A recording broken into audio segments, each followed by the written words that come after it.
남북정이 TV.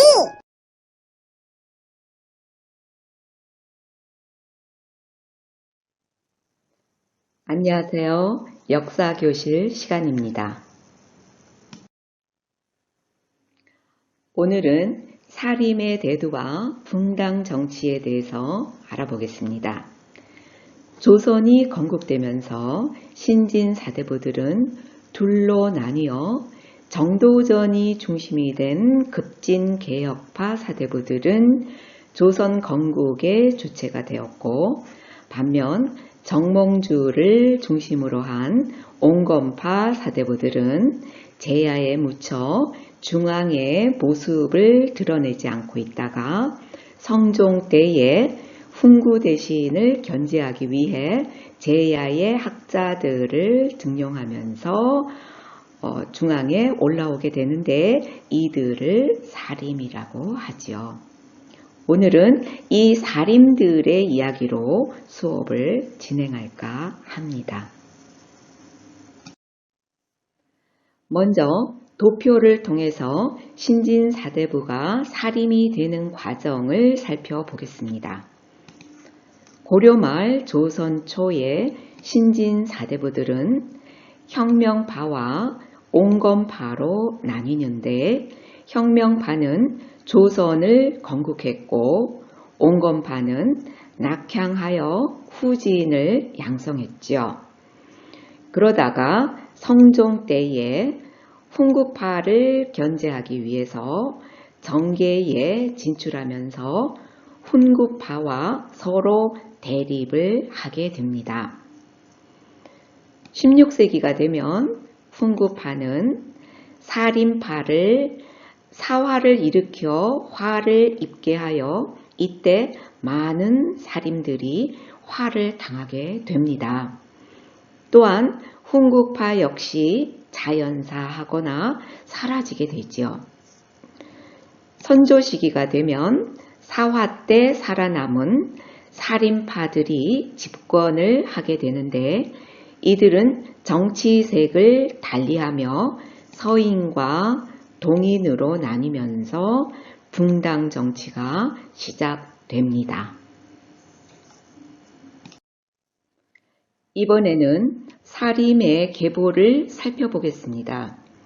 사림은 고려말 학자 포은 정몽주에서 야은 길제로 그리고 강호 김숙자가 있고, 김숙자의 아들인 전필제 김종직이 사림의 도통의 계보를 잇게 되지요.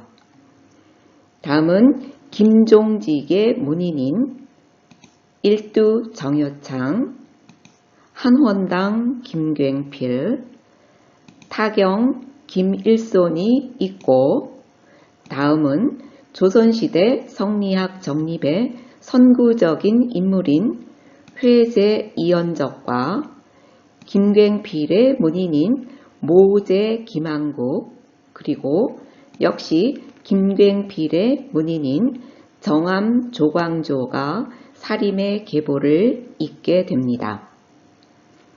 다음 때에는 남명 조식과 퇴계 이황이 이연적의 계보를 이어 영남학파를 이루고, 율곡 이이와 우계 성호는 김한국과 조광조의 계보를 이어 기호학파를 형성합니다. 이렇게 정몽주로부터 시작된 사림파는 영남학파와 기호학파로 붕당을 이루며 16세기 이후 조선의 정치를 지배하게 되지요. 지금부터는 사림의 성장을 왕대별로 살펴보겠습니다. 9대 성종은 훈구파를 견제하기 위해서 사림 세력을 등용하는데, 이때 김종직 중심의 영남 사림이 등장합니다. 이 사림들은 이조 전랑과 3사의 언관직을 차지하여 훈구 세력을 강력히 비판하지요. 10대 연산군은 왕권이 강화되어 훈구, 사림 모두를 억제합니다. 사림의 언론 활동도 통제시키고 드디어는 무오사와 갑자사화가 발생하지요. 11대 중종은 연산군을 내쫓고 유교 정치를 강조하면서 조광조를 중용합니다. 조광조의 추천으로 현량과를 실시하여 사림을 대거 등용하지만 조광조의 급진적 개혁 정치는 결국 기묘사화의 발단이 되지요.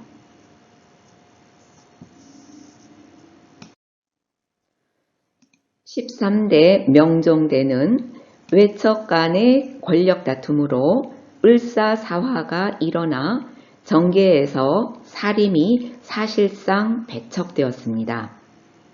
반면 서원과 향약을 바탕으로 향촌 사회에서 사림의 세력 기반이 확대되었습니다. 14대 선조 때인 16세기 후반은 선조 이후 사림은 동인과 서인으로 분화되어 붕당이 형성됩니다. 이렇게 해서 사림의 계보와 성장 과정을 거쳐 붕당이 형성되는 큰 흐름을 살펴보았는데요. 지금부터는 조선의 4대 사화에 대해서 알아보겠습니다. 고려가 멸망하자 정몽주를 잇는 사림들은 제야에 묻혀 모습을 드러내지 않다가 성종 이후 중앙으로 올라오게 되지요. 하지만 그 당시 집권 세력이었던 훈구파들에 의해 화를 입게 되는데 이것을 사화라고 합니다. 먼저 연산군 1498년에 일어난 무오사화입니다. 훈구파들이 김종직의 조의 제문을 트집잡아 살인파를 탄압한 사건이지요. 여기서 나오는 조의제문이란 항우에게 왕위를 빼앗긴 초나라 의제를 조문하는 글로 세조에게 죽음을 당한 단종을 의제에 비유한 것으로 세조의 찬탈을 은근히 비난한 글로 훈구파들은 사림을 제거하는 명분으로 지목합니다. 다음은 갑자사화입니다. 연산군 1504년의 일이죠. 연산군이 어머니인 패비 윤씨에 관련된 자를 제거한 사건이지요. 이번에는 중종 1519년에 일어난 기묘사화입니다. 조광조를 비롯한 사림들이 중종 반정 때에 공신이 된 훈구 세력들의 위훈 삭제를 주장하자 남곤, 신정 등이 주초위왕의 모략으로 조광조를 축출한 사건이지요. 여기서 주초위왕이라 하는 것은 주초를 한자로 써서 합하면 조자가 되므로 조씨가 왕이 된다는 뜻으로 조광조를 뜻하는 것입니다. 마지막으로 명종 1545년에 일어난 을사사화입니다. 명종 때 소윤, 윤형원이 대윤, 윤임을 제거하면서 사림이 크게 화를 입은 사건이지요. 소윤은 중종의 두 번째 계비인 문정왕후의 일족이고 대윤은 중종의 첫 번째 계비인 장경왕후의 일족으로 을사사화는 두 외척 간의 싸움이라고 볼 수 있습니다. 이렇게 4번의 사화를 겪으면서 중앙에서 집권하고 있던 훈구 세력과 살인들은 다 축출되었고 향촌에서 묻혀있던 살인들이 중앙에 등장하게 되면서 붕당이 출현합니다. 지금부터는 붕당의 출현과 전개에 대해서 살펴보겠습니다. 16세기가 되면 인사권을 쥐고 있는 이조 전랑의 후임 자천권을 두고 동인과 서인으로 붕당이 형성되는데, 동인은 선조 때 올라온 신진 살인들이 김효원을 중심으로 모이고 이황, 조식, 서경덕을 계승하고요. 서인은 명종 때 붙어 있었던 기성 살인들이 심의겸을 중심으로 모이고 이이 성혼을 계승합니다. 17세기가 되면 붕당이 전개되는데 이조전랑 자천권으로 동인과 서인으로 갈라졌던 동인은 정여립의 모반 사건으로 동인의 많은 살인들이 화를 당했는데 동인이 다시 전국을 주도하게 되면서 정철의 건저의 사건으로 서인에 대한 처리 문제를 둘러싸고 동인은 온건파와 강경파로 나뉘는데 온건파가 남인, 강경파가 북인이 됩니다. 온건파 남인은 이황 계열의 학파로 이후 서인과 붕당 정치를 펼쳐 나가게 되고 강경파 북인은 서경덕 조식 계열의 학파로 임진왜란 때 의병장으로 활약했던 정인홍, 곽재우가 대표적입니다.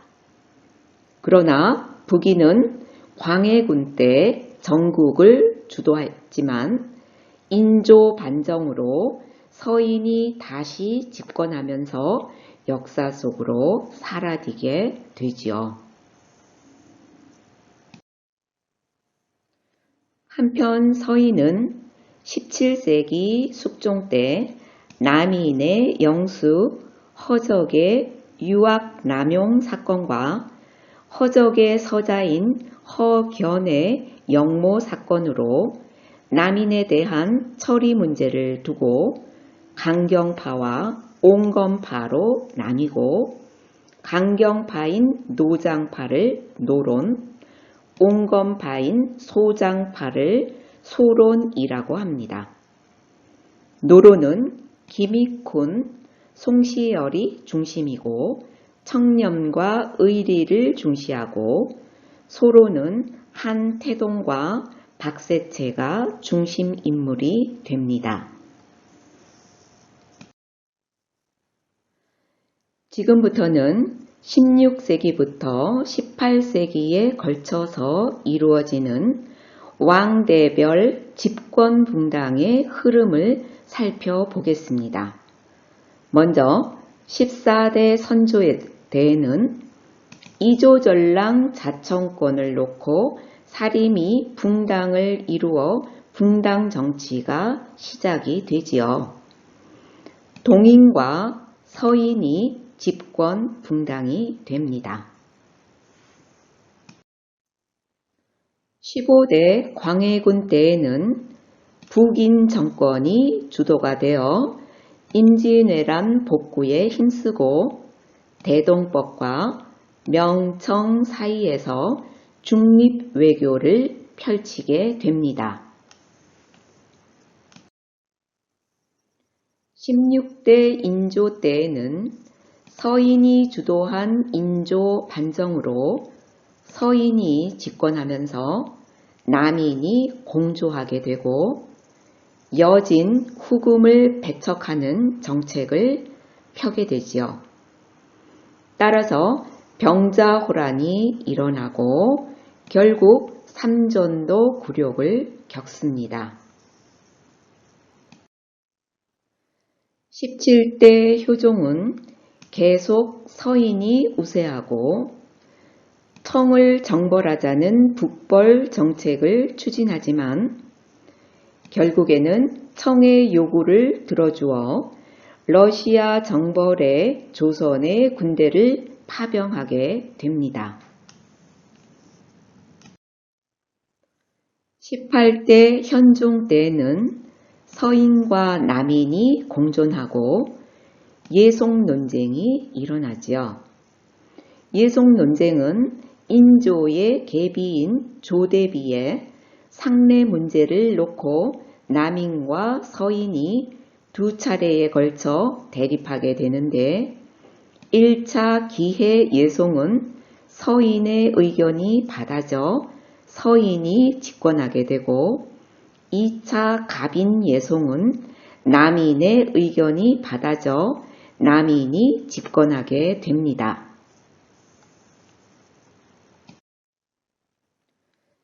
18세기로 넘어가는 19대 숙종 때에는 강력한 왕권으로 환국 정치를 하게 되지요. 경신 황국은 서인이 남인을 영모로 몰아 축출하는 사건으로 서인이 집권하게 되고 기사 황국은 원자를 정하는 문제를 계기로 남인이 서인을 축출하는 사건으로 남인이 다시 집권하게 되고 갑술 환국은 숙종이 2년 왕후 복위에 반대한 남인을 축출하는 사건으로 다시 서인이 집권하게 됩니다. 이렇게 서인은 숙종 때에 집권한 이후로 계속 정권을 유지하게 되지요. 이번에는 숙종의 환국 정치가 지나가고 영정조 시대가 오게 되면 극에 달한 붕당 정치의 폐해가 극심해지죠. 이에 영조와 정조는 탕평을 하게 되는데 영조와 정조의 정치를 알아보겠습니다. 먼저 21대 영조는 탕평파를 육성하여 그들을 중심으로 전국을 운영하였고 이 탕평파의 권력을 집중하여 붕당의 정치적 의미가 약화되어 왕이 전국 운영의 주도권을 갖게 됨으로써 탕평책은 실패했다고 볼 수 있죠. 그 결과 영조의 즉위에 힘을 실어준 노론은 일당 전제를 위해 소론의 측에 기우는 사도세자를 죽음으로 몰고 갑니다. 이 사도세자의 죽음을 놓고 노론은 벽파와 식파로 나뉘어지게 되지요. 영조는 살인의 존재를 부정하고 서원을 대폭 정리하였고 이조전람 권한을 축소하여 편당적 인사를 미연에 방지하고자 하였습니다. 뿐만 아니라 민생 안정을 위하여 균역법을 실시하여 군역의 부담을 완화하였고 법전 체계를 재정비한 속대전을 편찬하여 통치 질서를 확립하고자 하였습니다. 다음은 22대 정조입니다. 정조는 선왕인 영조와는 달리 붕당의 존재를 인정하는 준론적인 탕평책을 실시하죠. 그래서 집권당인 노론 벽파를 견제하기 위해 노론 10파, 소론 일부, 남인을 중용합니다. 또한 왕권 강화를 추진하는데요. 친위부대 장용령을 설치하고 규장각을 세워 초계 문신제를 실시하여 새로운 인재를 양성하고 수원 화성을 통해 이상적인 국가를 펼치려고 하였지요. 경제개혁으로는 시전상인이 갖고 있는 금난정권을 폐지하는 신해통공을 펼쳐 사상과 민영수공업의 발달을 가져왔습니다. 또한 영조의 속대전에 이어 대전 통편을 편찬하여 통치 질서를 확립하였죠. 하지만 아쉽게도 후계자 순조가 너무 어린 나이에 정조가 사망함으로써 19세기 세도 정치의 빌미를 제공하여 역사에서 퇴행되는 시기를 겪게 됩니다. 정조가 1800년에 사망함으로써 18세기를 끝내고 19세기가 오면 순조가 어린 나이에 즉위를 하면서 외척에 의한 세도 정치가 펼쳐지는데 이 세도 정치는 고종이 즉위하는 1863년까지 지속됩니다. 세도 가문으로는 순조대는 안동김씨, 순조의 비가 안동김씨 김조순의 딸이지요. 헌종 때는 풍양조씨, 헌종의 외조부가 풍양조씨 조만영입니다. 철종 때는 다시 안동김씨지요. 철종의 비가 안동김씨 김문근의 딸이지요. 이렇게 안동김씨와 풍양조씨는 세도 가문으로 19세기 60여 년간을 집권하게 됩니다. 또한 순조 1년에는 천주교 박해가 심하여 신유 박해가 일어나는데 이때 이승훈이 처형되고 황사영 백서 사건으로 더욱더 탄압이 강화됩니다. 또한 이 시기에는 삼정이 문란했고 밀란이 많이 발생했는데 1811년에 일어난 홍경래의 난은 서북민 차별에 대한 항거로 상공업자, 광산 노동자가 참여한 봉기이고 1862년에 일어난 임술농민 봉기는 삼정의 문란 시정을 요구하면서 진주에서 시작하여 삼남 지방이 중심이 된 봉기로 이때 정부는 삼정이정청을 설치합니다. 이렇게 해서 19세기 순조대에서 시작하여 철종대까지 진행된 세도 정치에 대해서 알아보았습니다.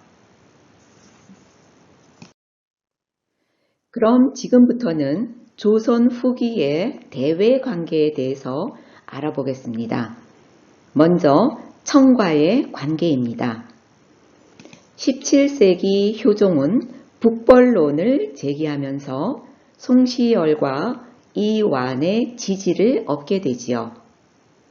그러나 18세기가 되면 청나라의 발달된 문물을 받아들이자는 북학론이 대두되면서 북학파가 등장합니다.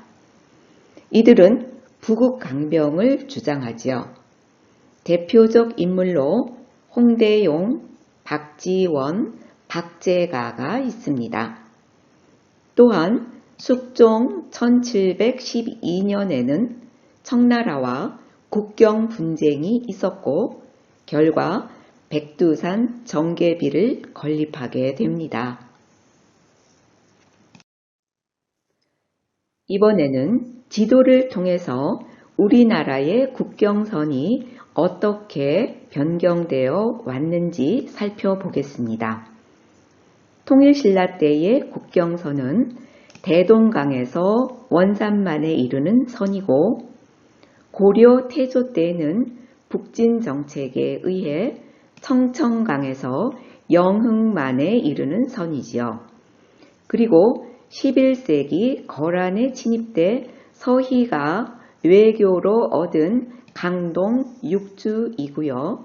다음은 고려 공민왕 때 원나라에게 뺏긴 천령위를 수복한 선입니다.